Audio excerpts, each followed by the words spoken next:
Ici Radio Taïwan International, soyez les bienvenus. Si vous nous rejoignez tout de suite, c'est l'émission On en parle à Taïwan.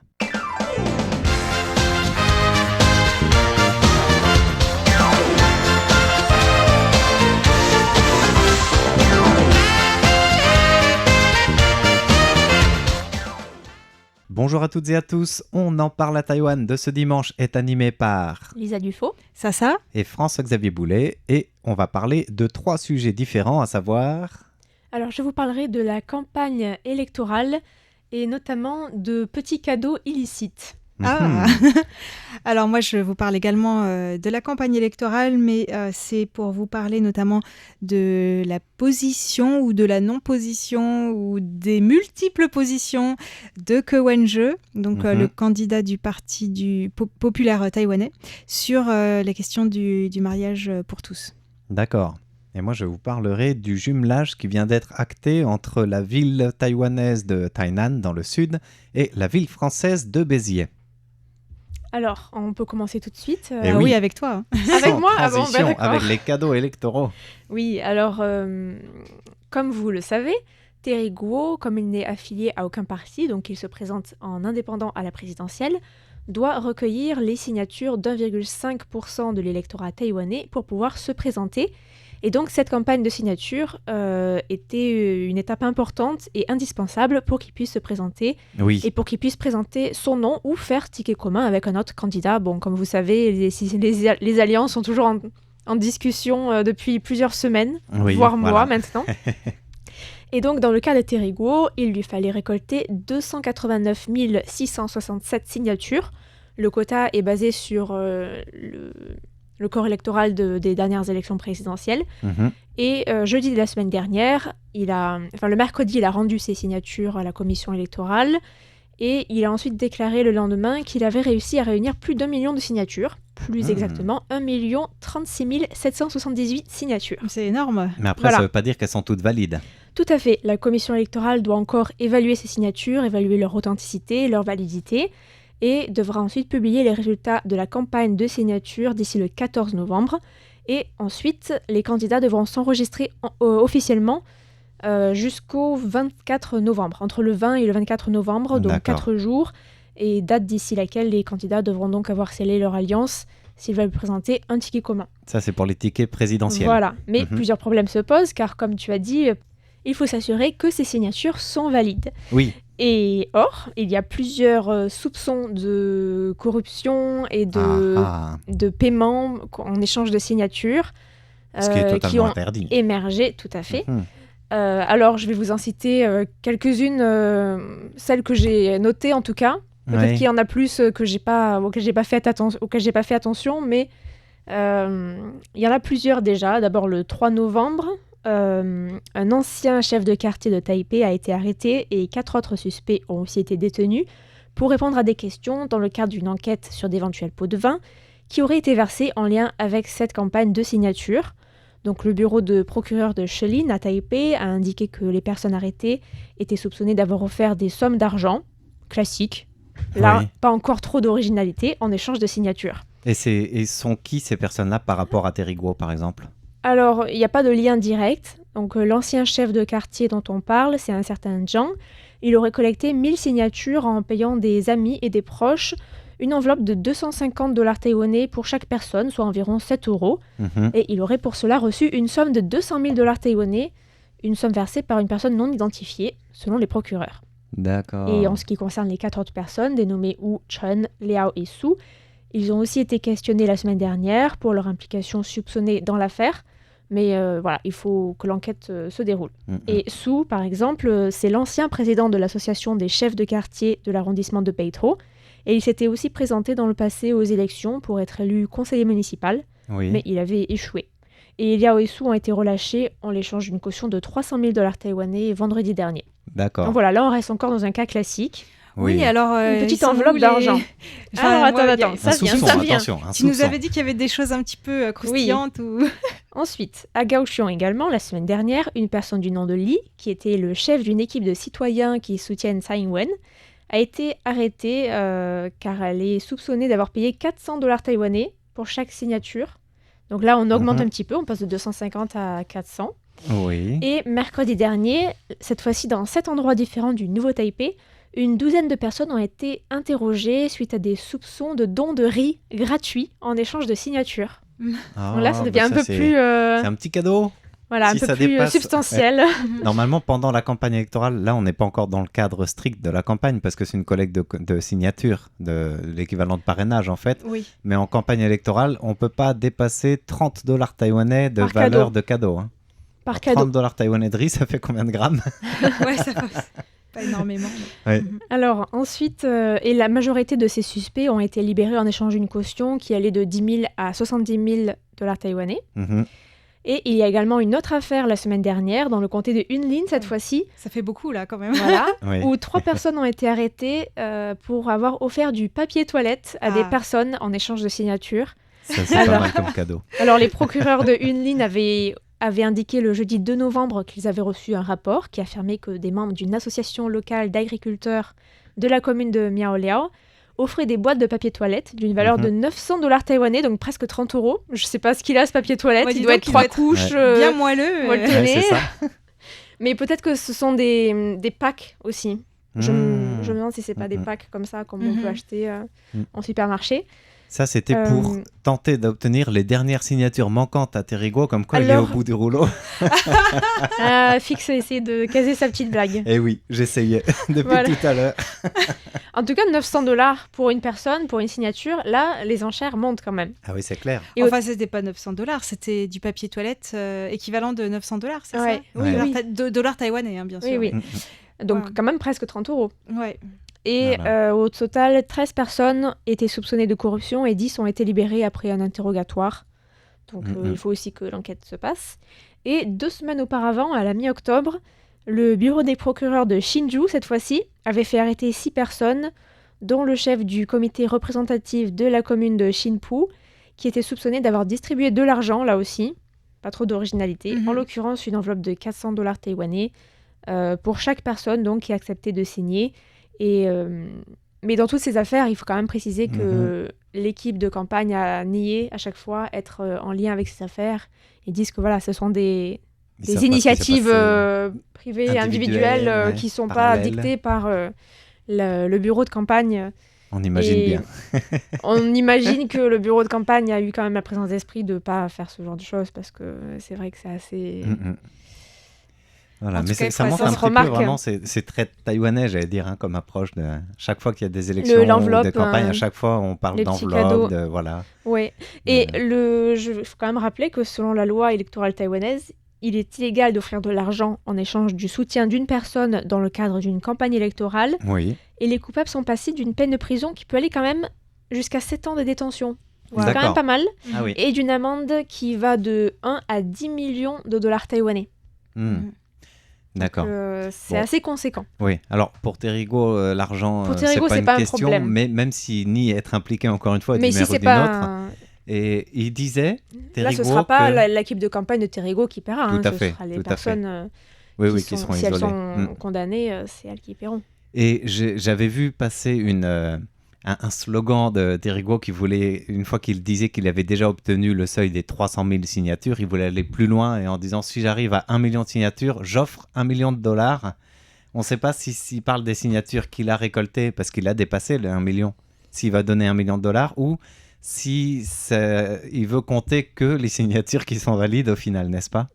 Et 1 million de dollars taïwanais pour Bah, quelle, justement, c'était pour une pas- cause ou pour, Voilà, c'était pour une cause, mais laquelle, je crois que c'était pas précisé D'accord. encore. Mais il s'était engagé à donner 1 million s'il parvenait à 1 million. C'était juste le slogan, c'était... Peut-être que ce sera 1 pour million payer pour 1 million, quoi. les sachets de croquettes des animaux offerts lors des Peut-être. naissances, C'est comme il l'a possible. promis. Peut-être éclaire-nous un petit peu sur ce point parce que ça vaut le coup quand même. Peut-être Oui. qu'il y a certains auditeurs qui n'ont pas vu passer ça, Effectivement, en effet. il avait proposé pour stimuler la natalité, Oui. d'offrir une adoption d'un animal de compagnie, de refuge, à chaque couple qui venait d'avoir un Chaque nouvel enfant. naissance, Chaque Voilà. nouvelle naissance, et même peut-être pour le deuxième enfant, je crois que c'était peut-être 2, enfin je me souviens plus exactement. Donc en fait, Mais quand son tu- idée, c'était que voilà, si son idée, aussi étrange que ça peut paraître, c'est qu'un couple qui vient d'avoir un nourrisson et qui déjà ne peut pas, Oui. arrive pas à dormir, c'est ça. et au bout du rouleau, ont Ouais. envie d'avoir un animal de compagnie à Voilà. aller sortir Ça pour leur nettoyer fait sa 2 animaux litière. domestiques à la maison pour le prix d'un. Alors, je sais pas d'où. Enfin, en tout cas, ça a même. Ça fait un buzz. C'est même, je veux dire, ça a été relayé par les médias étrangers parce que c'était tellement loufoque comme Tout à proposition que. Voilà. Mais ça peut prêter à faire sourire, mais il y en a qui la soutiennent, j'imagine.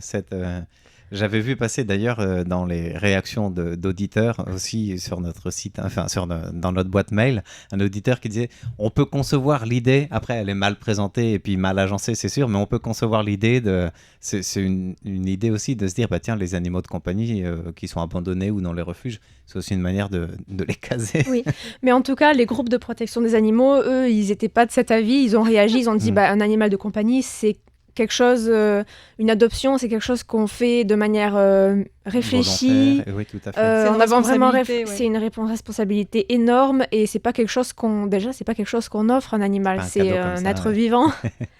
Donc il faut vraiment réfléchir et il faut avoir le temps de s'en occuper. Et je suis pas sûr que ça aide les gens à procréer davantage.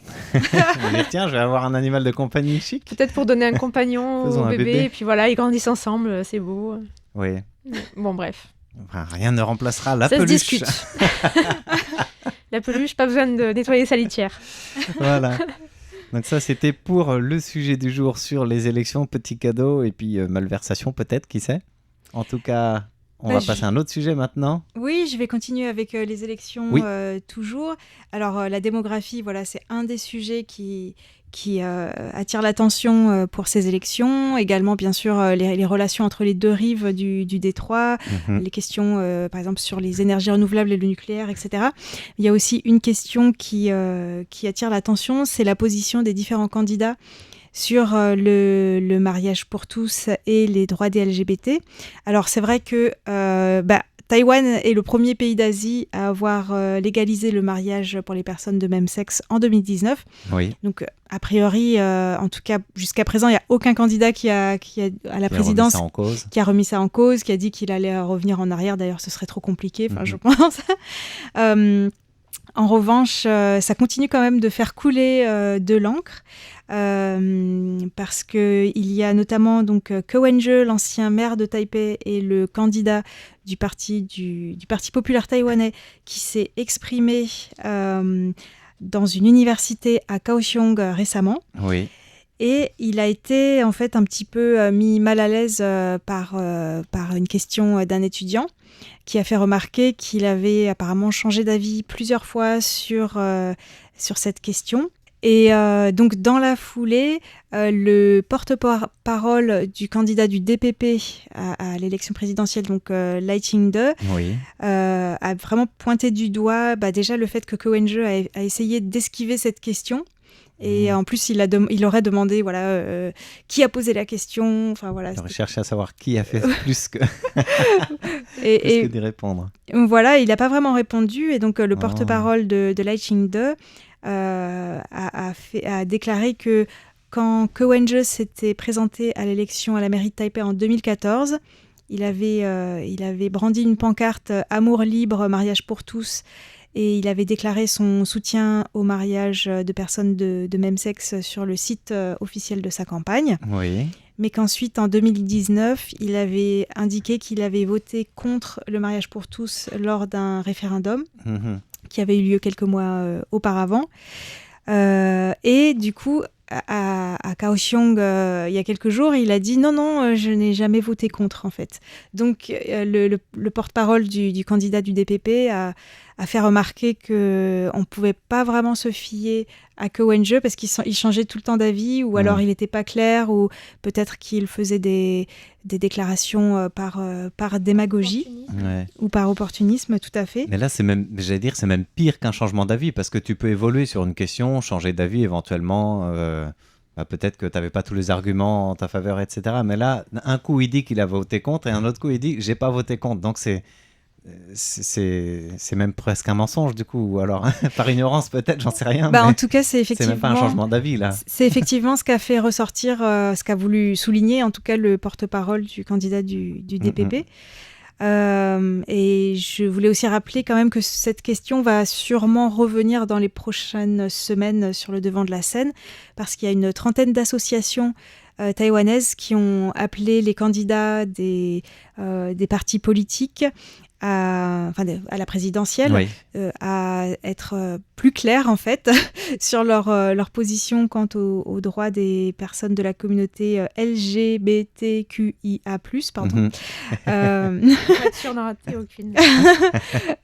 Parce que donc, le mariage pour tous a été légalisé à Taïwan, mais ces associations réclament aussi davantage de sensibilisation à ces questions-là. Elles demandent aussi l'égalité des couples homosexuels et hétérosexuels en particulier face à la procréation médicalement assistée. Elles demandent plus de ressources pour l'accueil et le soin des personnes transgenres en milieu médical, etc. Donc il y a encore pas mal de points sur lesquels les candidats peuvent s'exprimer et ils ne l'ont pas encore vraiment fait. Et d'ailleurs, le 28 octobre dernier, c'était la marche des fiertés, ou la Gay Pride à Taipei, qui a réuni quand même apparemment plus de 176 000 personnes. Mhm. Et le seul candidat à l'élection présidentielle qui était présent, c'était Lai Ching-te. Les autres candidats ont envoyé des représentants de leur parti, ou Eterigo, je crois, qui n'était pas non plus présent, donc candidat indépendant. Donc voilà, c'est un sujet aussi sur lequel Hoyoi, le candidat du KMT, ne s'est pas beaucoup épanché, on va dire, n'a pas beaucoup parlé de ça ces derniers mois. Voilà, donc je pense qu'une fois que les candidats seront vraiment officialisés, donc vers le 24 novembre, je pense que les associations vont remonter au créneau et puis leur poser des questions à ce sujet. Déjà, la KONG cette semaine a commencé à évoquer certains axes des différentes politiques qu'il mettrait en place s'il était élu président. Et dans un des axes évoqués, il y avait justement le fait d'encourager de la GPA, qui n'existe pas encore à Taïwan, pour aider aussi à la natalité, etc. et défendre les droits de tout le monde en fait. Voilà. Et après, le gouvernement a réagi. Le gouvernement a réagi en disant que c'était déjà en cours, c'est ça ? C'était déjà, oui, en préparation. Un projet de loi était en préparation. Mais le gouvernement a quand même dit qu'il allait recueillir l'avis de plusieurs ONG, parce que c'est un sujet quand même assez polémique, notamment sur la question de la marchandisation du corps des femmes. Oui. Donc voilà, je ne sais pas si ça va passer ou pas, on va voir dans les prochains mois. Voilà, ça c'est un petit peu pour cette question-là. Ça me fait penser ces associations aussi de défense des droits LGBT+, parce que je ne sais pas comment on doit dire pour ne pas en oublier, désolé, ont aussi lancé un site sur je ne sais plus quelle plateforme où on peut consulter les candidats. Alors là, c'est pour la législative. Les candidats donc à la députation de nos circonscriptions, s'ils se sont défendus, enfin s'ils défendent les droits pour les couples de même sexe, etc. Ou au contraire s'ils sont plutôt contre. Mais ce sera aussi le 24 novembre. Il y a un petit label dessus qui commence à répertorier tous ceux qui se lancent dans la campagne. Mais les candidats à la aux élections législatives seront également annoncés officiellement le 24 novembre. Ouais. Donc là, on pourra consulter tout ça très rapidement, si la question vous intéresse. Mais c'est vrai que les associations sont très actives sur ces questions. Voilà. Ok, alors, du coup on retourne un petit peu en France là avec toi. Oui et non, un pied à Taïwan, un pied en France. Voilà, c'est pas l'interdétroit, c'est l'intercontinent. Parce qu'il y a eu un jumelage qui a eu lieu inédit en fait. C'est la ville de Tainan qui s'est jumelée avec la ville de Béziers. Alors il n'y a plus de surprise puisqu'on l'a annoncé dans l'introduction, donc je vais pas vous faire deviner quelles sont les villes qui se sont jumelées. Mais c'est quand même... Voilà, elles ont quoi en commun ces deux villes ? Elles sont dans le sud, non ? Les deux sont au sud de leur pays. Voilà. Puis je crois que c'est à peu près, toute proportion gardée bien sûr, mais je crois que c'est à peu près tout ce qu'elles ont en commun en fait. Oui, parce que quand même Tainan c'est une ancienne capitale culturelle, etc. Et en fait ça s'inscrit, ce jumelage, dans les événements, les activités qu'ils vont faire pour les 400 ans de Tainan. On sait, l'année prochaine, 2024, la ville va célébrer son histoire riche de 400 ans. Et elle compte bien sur cet engouement pour élargir sa visibilité et puis internationaliser la ville aussi, qui a déjà plusieurs jumelages. Mais avec une ville française, il n'y en avait pas jusque-là. C'est désormais fait grâce à la ville de Béziers. Et c'est un jumelage inédit, on peut dire, qui porte un nouveau jalon dans cette politique du maire de Tainan, Huang Weizhi, d'internationaliser encore plus sa ville. Mais c'est une démarche qui est déjà faite depuis plusieurs mandats précédents. Et on remonte même à un certain Lai Ching-te, maire de Tainan, qui avait commencé un peu cette politique de jumelage pour faire connaître Tainan et puis aussi pour faire venir les cultures étrangères dans sa ville. Et alors, Huang Weizhi s'est félicité lors d'une cérémonie officielle qui s'est tenue en mode de visioconférence de signer un accord de jumelage avec une ville dont le maire, en l'occurrence c'est Robert Ménard, est connu pour être le fondateur de RSF, Reporters sans frontières, et bien justement est un ardent défenseur de la liberté de la presse. Je cite les propos du maire de Tainan, Huang Weizhi. Voilà, une initiative qui parle directement aux résidents de Tainan, selon Huang Weizhi, puisque ça vient renforcer d'autant plus un rôle de terre sacrée de la liberté et des droits de l'homme. Donc, selon lui, le maire de Béziers et la ville de Tainan ont ça en commun. Ils défendent de manière ardente la liberté de la presse, la liberté de parole et les droits de l'homme. Voilà, donc ça peut prêter à sourire si vous connaissez plus ou moins la ville de Tainan ou la ville de Béziers ou son maire, qui sait. Mais c'est vrai que c'est des propos qui ont été répétés parfois avec un sourire quand on connaît aussi la couleur politique, notamment de Robert Ménard en France. Et est-ce qu'on sait pourquoi ces deux villes-là se sont choisies mutuellement ? Eh bien, il n'y a rien concrètement qui explique l'historique de ce rapprochement des deux villes, si ce n'est que Robert Ménard est venu à Taïwan plusieurs fois dans le cadre de son travail à RSF avant. Il a toujours salué, et c'est ce qu'il disait dans sa déclaration lors de la cérémonie d'ailleurs, avoir visité Taïwan à plusieurs reprises quand il était à RSF, mais que ces voyages lui avaient permis de mieux comprendre et de découvrir la détermination des Taïwanais à défendre la démocratie et la liberté. Bon, il n'y a pas besoin d'être venu 1000 fois à Taïwan pour pouvoir tenir ce propos. Voilà, on le voit tous les jours avec les délégations qui viennent à Taïwan du reste. Mais il a été plus loin en disant qu'il veut engager Robert Ménard, donc par ce jumelage, la ville de Béziers dans la défense des valeurs importantes à la vieille France, que sont la liberté, la démocratie, pour que Taïwan ne devienne pas l'Ukraine ou l'Israël de demain. Voilà, donc il a quand même pris cet exemple du conflit en Ukraine, de la guerre en Israël aussi, pour que ces menaces de l'autoritarisme et des dictatures ne soient pas le paysage de demain à Taïwan. Puis il compte bien que les plus vieilles villes de France, de Taïwan aussi, qui sont des terres de démocratie, puissent le rester. Voilà, donc là, il veut fonder ce jumelage surtout sur cet aspect historique, culturel. D'accord. Mais c'est quand même assez conceptuel et du coup, ce qui va être intéressant à regarder dans les prochains mois ou prochaines années, c'est si ça se traduit concrètement par des échanges culturels ou économiques qui se développent en fait. Donc, c'est vrai. Des échanges scolaires peut-être. Il y aura au niveau éducatif probablement en effet, mais encore une fois ça reste un jumelage entre deux villes, donc ils vont être aussi limités à mon avis dans leur marge de manœuvre. Enfin, faut voir comment ça peut prendre forme. Et dans son discours, un peu tout azimut, le maire de Tainan lui s'est réjoui de voir Taïwan se rapprocher de la France, Tainan se rapprocher de Béziers. Il a même cité dans son discours le président français Emmanuel Macron pour l'attention qu'il porte à la situation dans le détroit de Taïwan et son soutien à la paix régionale, signe des valeurs communes qui font vivre la France et Taïwan. Alors, on pourrait citer le discours entier pour montrer que, encore une fois, ça reste très conceptuel en effet, mais dans le concret de cette signature, on attend de voir ce qui va se passer. On sait que Robert Ménard va venir l'année prochaine à Taïwan. En l'occurrence à Tainan pour les festivités anniversaires.